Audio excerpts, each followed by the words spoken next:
नमस्कार, बहुत स्वागत है आपका अपने एमपी के इस खास बुलेटिन में। खबरों के साथ मैं हूं रीनू, साथ ही न्यूज रूम से सहयोगी सुमित भी जुड़ गए हैं, उनका भी बहुत स्वागत है। तो सबसे पहले हम खबर का जिक्र करेंगे, बात करेंगे पंचायत चुनाव संचालन समिति की बैठक शुरू हो गई है। पंचायत मंत्री महेंद्र सिसोदिया, कृषि मंत्री कमल पटेल, सहकारिता मंत्री अरविंद भदौरिया भी बैठक में मौजूद। तो चुनाव की तैयारियों को लेकर बैठक में चर्चा हो रही है और आपको बता दें कि कुछ देर पहले भी एक बैठक हुई थी और उस बैठक में भी आपने सुना है कि किस तरीके से रणनीति बनाई जा रही है। 16 नगर निगम है, 16 घोषणा पत्र तैयार किए जाएंगे। आगे की भी रूपरेखा तैयार करने के लिए एक बार फिर से बैठक शुरू हो चुकी है। तो 3 दौर की बैठक रखी गई है और एक बार फिर से जो बैठक शुरू हुई है, देखना यह है कि इस बैठक में और क्या कुछ रूपरेखा तैयार की जाती है, बीजेपी का क्या प्लान होता है। बड़ी खबर आपको दे रहे हैं भोपाल से। पंचायत चुनाव संचालन समिति की बैठक शुरू हो गई है, सहकारिता मंत्री यहां पर मौजूद हैं। चुनाव की तैयारियों को लेकर बैठक में चर्चा हो रही है। निकाय चुनाव को लेकर बीजेपी की तैयारी तेज है। कल से प्रभार के जिलों का दौरा करेंगे मंत्री। सभी मंत्रियों को प्रभार के जिलों में बैठकें लेनी होगी और कहा गया है बूथ मंडल स्तर तक के पदाधिकारियों के साथ बैठकें करेंगे मंत्री।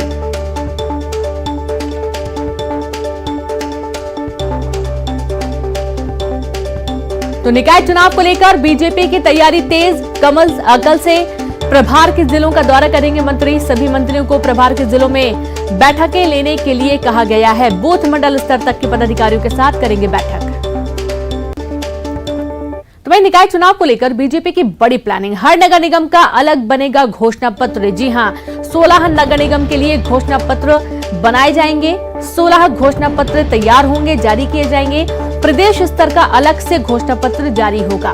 आप देखिए, निकाय चुनाव संचालन समिति की बैठक में अहम फैसला हुआ और साथ ही ये भी कहा गया कि 27% से ज्यादा ओबीसी को टिकट देने के लिए फिर से होगा सर्वे। जी हां, ओबीसी आबादी के हिसाब से एक बार फिर से सर्वे होगा और उसी हिसाब से टिकट का फैसला किया जाएगा।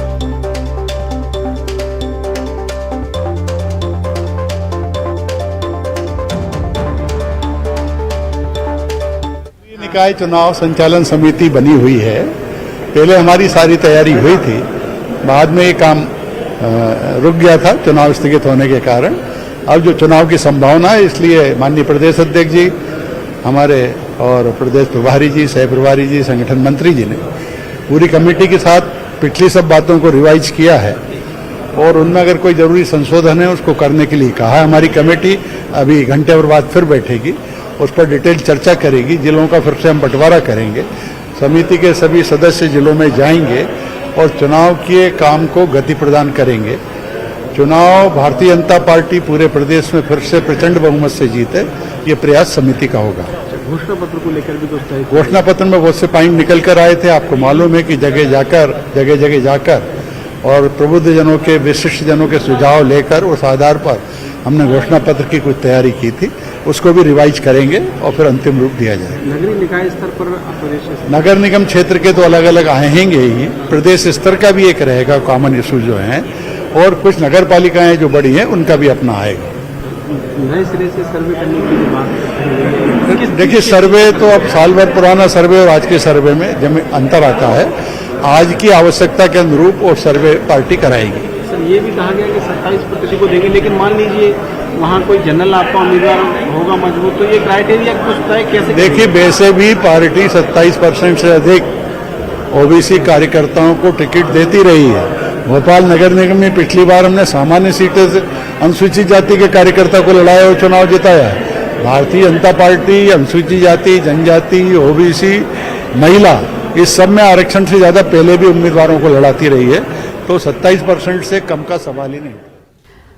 तो सुना आपने यहाँ पर, और साथ ही 16 नगर निगम है, 16 घोषणा पत्र तैयार किए जाने हैं। अब 16 घोषणा पत्र तैयार किस आधार पर किए जाएंगे, इसके चलते निकाय चुनाव को लेकर बीजेपी ने फुल तैयारी कर ली है। कल से प्रभार के जिलों का दौरा करेंगे मंत्री। सभी मंत्रियों को प्रभार के जिलों में बैठकें लेने के लिए कहा गया है। ज्यादा जानकारी के साथ संवाददाता शरद जुड़ गए। शरद, हम देख पा रहे हैं कि लगातार तैयारियों में बहुत तेजी से जुड़ गई है बीजेपी, और जो बैठक एक बार फिर से शुरू हुई है, अभी तक क्या अपडेट है? देखिए, इससे पहले जो बैठक थी वो नगरीय निकाय के जो चुनाव है उसके संचालन समिति की बैठक थी। अब जो बैठक हो रही है वो पंचायत चुनाव के संचालन के लिए जो समिति बनाई गई है उसकी बैठक हो रही है। इसके बाद में जो बैठक होगी वो चुनाव प्रबंध समिति की बैठक होगी, जो प्रबंधन के बारे में चर्चा करेगी, जिसमें तमाम बड़े नेता बीजेपी के मौजूद रहेंगे। अभी तक की जो बैठक है, जो जानकारी निकल के सामने आई है, उसमें जो पंचायत की बैठक है उसमें पंचायत मंत्री, सहकारिता मंत्री और कृषि मंत्री को भी बुलाया गया है, वो भी बैठे हुए हैं। प्रदेश प्रभारी और सह प्रभारी पहले से ही बैठक में थे। जो तय किया गया है बैठक में, अभी जो जानकारी है उसके मुताबिक, इससे जैसा आप बता भी रही थी, नगरीय निकाय में तय किया गया था कि 16 जो नगर निगम है उन नगर निगमों का, हर नगर निगम का अपना अपना एक घोषणा पत्र बनेगा। बीजेपी प्रदेश स्तर पर भी एक घोषणा पत्र जारी करेगी।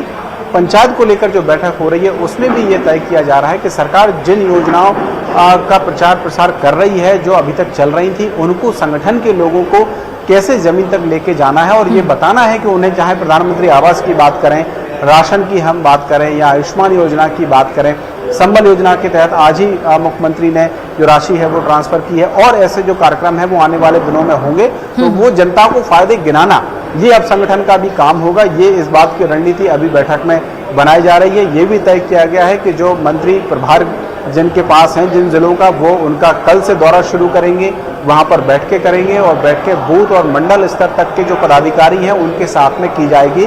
कुल मिलाकर ये ताकीद कर दी गई है पूरे पार्टी को जिलों तक, मंडल तक, बूथ तक के चुनावी मोड में आना है और चुनावी मोड की तैयारियों के हिसाब से ही अपनी रणनीति अब बनाना है। हालांकि यहाँ एक बात ये मैं आपको बता दूं कि कल सुप्रीम कोर्ट में एक अहम सुनवाई है, जो ओबीसी आरक्षण को लेकर कोर्ट का फैसला आया था और उस पर सरकार ने रिव्यू पिटीशन लगाई थी। उस रिव्यू को लेकर कल की तारीख सुनिश्चित है, तो देखना होगा कि कोर्ट का क्या फैसला आता है। लेकिन उस फैसले से इतर बीजेपी पूरी तरीके से इस बात के लिए तैयार है कि अगर चुनाव होंगे ही, जिसकी संभावना ज्यादा है, क्योंकि चुनाव आयोग को तो 2 हफ्ते के बीच में अधिसूचना जारी करने के लिए सुप्रीम कोर्ट ने कहा था, तो कल का फैसला भी बहुत कुछ निर्भर करेगा उस पर। लेकिन उन सबसे इतर बीजेपी अपनी तैयारी में पूरी तरीके से जुट गई है। जी बिल्कुल, बहुत शुक्रिया आपका तमाम जानकारी विस्तार से देने के लिए शरद। तो आपने देखा कि बीजेपी पूरी तैयारी में जुट गई है।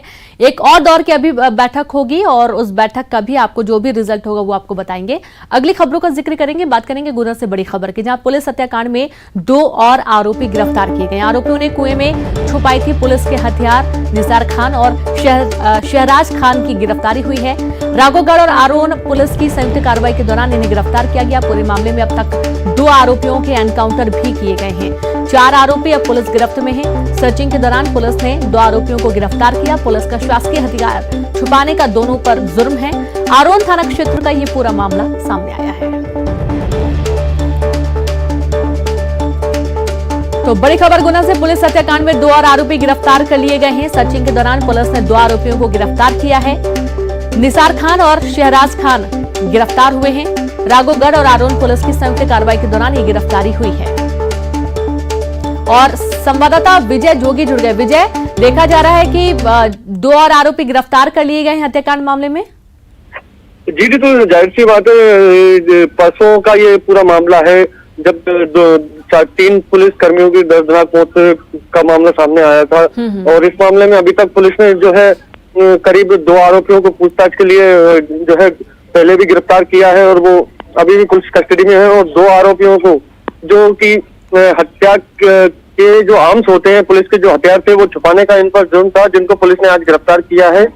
आरोन और राघोगढ़ पुलिस ने संयुक्त टीम बनाकर जो है इनको गिरफ्तार किया। कुछ दिन पहले, करीबन 1 दिन पहले भी इनको पुलिस ने पूछताछ के लिए उठाया था और आज पुलिस ने इनकी गिरफ्तारी जो है शोध की है। और इन दोनों आरोपियों पर विभिन्न धाराओं में मामला दर्ज किया गया है। आर्म्स छुपाने का, जुर्म छुपाने का, ऐसे 3 से 4 मामलों में इनको पुलिस ने गिरफ्तार किया है और आगे भी इन आरोपियों से पूछताछ की जा रही है, क्योंकि मामला जो है हाई लेवल तक ये पहुंच चुका है। इसको लेकर राजनीति भी गरमाई हुई है और 3 पुलिसकर्मी जो शहीद हुए हैं उनको लेकर भी जो भी घटनाक्रम है वो पूरा जो है चर्चा का विषय बना हुआ है। इसलिए पुलिस पूरी सतर्कता के साथ इस पर लगी हुई है और जो आरोपी हैं, जो फरार आरोपी बताए जा रहे हैं, उनकी तलाश भी जो है सर्चिंग टीम कर रही है राघोगढ़ के जंगलों में। आपका विजय तमाम जानकारी के लिए। तो अभी सर्चिंग भी कर रही है पुलिस अन्य आरोपियों की तलाश के लिए। 2 आरोपियों को गिरफ्तार कर लिया गया है। और बात भोपाल से बड़ी खबर की, जहां पर नगर निगम के दावों की पोल खोली। 5वें दिन भी नहीं हुई पानी की सप्लाई। जी हां, कोलार पाइपलाइन बंद होने से मुश्किलें बढ़ गई हैं। एक तो गर्मी है, ऊपर से पानी की सप्लाई नहीं हो रही है। लोगों की परेशानियां जाहिर सी बातें बढ़ेंगी।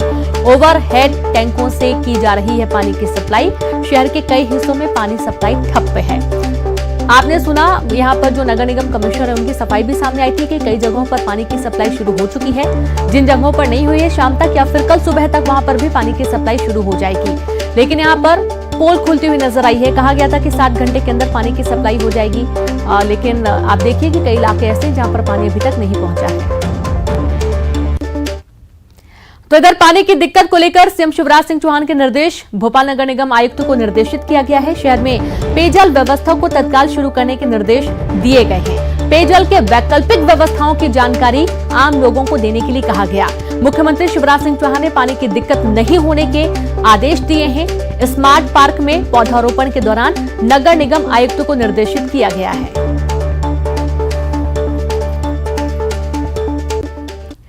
तो वहीं पानी सप्लाई नहीं होने पर सांसद प्रज्ञा ठाकुर नाराज हुई। पानी की समस्या को लेकर निगम कमिश्नर से बातचीत की। फोन पर निगम कमिश्नर को दिए निर्देश। जल्द पानी की समस्या हल करने के लिए निर्देशित प्रज्ञा ठाकुर ने किया है। हरिओम, कमिश्नर साहब बोल रहे हैं। ये पानी का क्या है, इतने 60 घंटे का बोला, वो भी 60 घंटे नहीं बोलना चाहिए था। फिर भी जनता ने उसको एक्सेप्ट किया कि शायद आप नया कुछ प्रयोग कर रहे हैं। इतनी गर्मी में जो टेम्परेचर चल रहा है, इसको देखते हुए कैसे जनता इसको सहन। तो वहीं भोपाल से खबर है, जल संकट पर निगम कमिश्नर की सफाई भी सामने आई है। निगम कमिश्नर केवीएस चौधरी की सफाई है। अब नए पाइपलाइन से हो रही पानी की सप्लाई, आज सुबह से हो रही कई जगहों पर सप्लाई। 60 घंटे के पहले ही पानी की सप्लाई शुरू कर दी गई है। कमिश्नर का कहना है कहीं कहीं से पानी को लेकर दिक्कतें, शिकायतें मिल रही हैं, उन्हें भी जल्द दूर किया जाएगा। जहां सप्लाई नहीं हो पाई वहां आज शाम तक सप्लाई की जाएगी, ये कहना है निगम कमिश्नर का।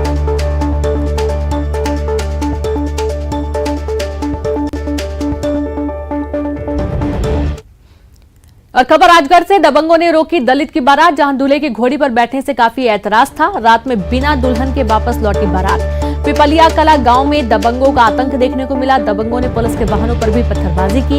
एसपी ने मौके पर पहुंचकर करवाई शादी। गांव में भारी पुलिस बल तैनात किया गया।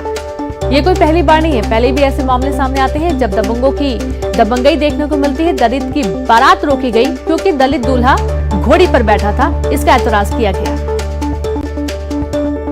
तो वहीं राजगढ़ से खबर है, जहां पर दलित की बारात रोकने पर बड़ी कार्रवाई की गई है। बता दें कि पिपलिया गांव के 8 शस्त्र लाइसेंस निलंबित किए गए हैं। कलेक्टर ने मामले में बड़ी कार्रवाई की। आज ही थाने में जमा कराने होंगे हथियार। दलित दूल्हे को घोड़ी पर चढ़ने से रोका था। बिना दुल्हन के पहले बारात लौट गई थी और उसके बाद पुलिस मौके पर पहुंची और शादी संपन्न कराई गई। इस पूरे मामले में कलेक्टर ने संज्ञान लिया है।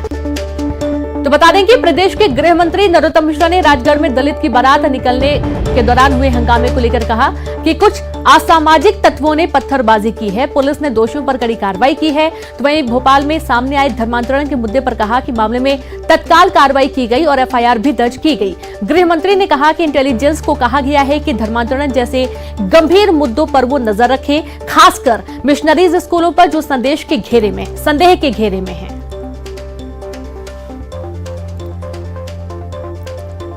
तो गृह मंत्री नरोत्तम मिश्रा का बयान सामने आया, जहां एक तरफ दलित की बारात रोके जाने को लेकर उन्होंने अपना बयान दिया कि इस पर कार्रवाई हुई है और कलेक्टर को भी निर्देशित किया गया है। तो वहीं दूसरी तरफ जो धर्मांतरण का मुद्दा बैरागढ़ का उठा था स्कूल संचालक के खिलाफ, इस पर भी उन्होंने अपनी बात रखी। पर कुछ असामाजिक लोगों के द्वारा पत्थरबाजी की घटना की गई थी। पुलिस बल पहले से वहां मौजूद था। रात को एसपी कलेक्टर दोनों पहुंच गए थे। शादी सानंद पूर्वक संपन्न हो गई है। स्थिति पूरी तरह से सामान्य है। तत्काल एफआईआर कर दी गई है उस पर, और उसके साथ ही जितने भी मिशनरी स्कूल मध्य प्रदेश के अंदर हैं उनके अंदर इस तरह की गतिविधियां चल तो नहीं रही है। इंटेलिजेंस को हमने कहा है कि इन सब पर भी नजर रखें। और खबर भोपाल से, जहां स्कूल में धर्मांतरण मामले पर बड़ा बयान सामने आया। जिला शिक्षा अधिकारी नितिन सक्सेना का बयान। धर्मांतरण मामले में स्कूल पर की जा रही जांच के बाद दिया जाएगा कारण बताओ नोटिस। कानूनी नियमों के तहत स्कूल की मान्यता निरस्त होगी। स्कूलों की गतिविधियों पर रखी जा रही नजर। सर्वे के माध्यम से स्कूलों की गतिविधियों की संदिग्ध जांच भी की जा रही है। संदिग्ध जो भी गतिविधियां होंगी उस पर जांच की जा रही है और स्कूलों की जो गतिविधियां उस पर भी प्रमुखता से नजर रखी जाएगी। राजधानी भोपाल में एक निजी स्कूल में धर्मांतरण का मामला सामने आया है, जिसमें अब तक करीब जो स्कूल संचालक सहित 5 लोगों पर मामला दर्ज हुआ है। इस वक्त हमारे साथ जिला शिक्षा अधिकारी नितिन सक्सेना, उन्हीं से जानेंगे कि सर, राजधानी भोपाल में धर्मांतरण का मामला सामने आया, आगे इस तरीके के मामले ना हो तो जो इस तरीके के संदिग्ध स्कूल हैं या जहाँ पर इस तरीके की कुछ गतिविधियाँ संचालित हो सकती हैं, तो उसको लेकर आप लोगों का तैयारी क्या है? नहीं, जो भी संवैधानिक हमारे दिए गए अधिकार, उसके तहत हम सभी स्कूलों के निरीक्षण करेंगे और कार्रवाई करेंगे। तो सर, अभी फिलहाल कोई ऐसे स्कूलों पर नजर है आप लोगों की जहां पर इस तरह की संदिग्ध गतिविधियां हो या आगे इस तरह के मामले सामने ना आए, इसको लेकर कोई और तैयारियां? नहीं, ये स्पष्ट निर्देश है कि जो हमारे संविधान में जो दिए गए हैं वो सब। और खबर भोपाल से, जहां धर्मांतरण मामले में बड़ी कार्रवाई की गई है। दोषियों पर धर्मांतरण की धाराएं बढ़ाई गई। एमपी धर्मांतरण अधिनियम के तहत धाराएं बढ़ाई गई। स्कूल संचालक मेनिस मैथ्यू सहित 6 लोगों को गिरफ्तार कर लिया गया है। गृह मंत्री ने दी थाना प्रभारी को फोन पर बधाई।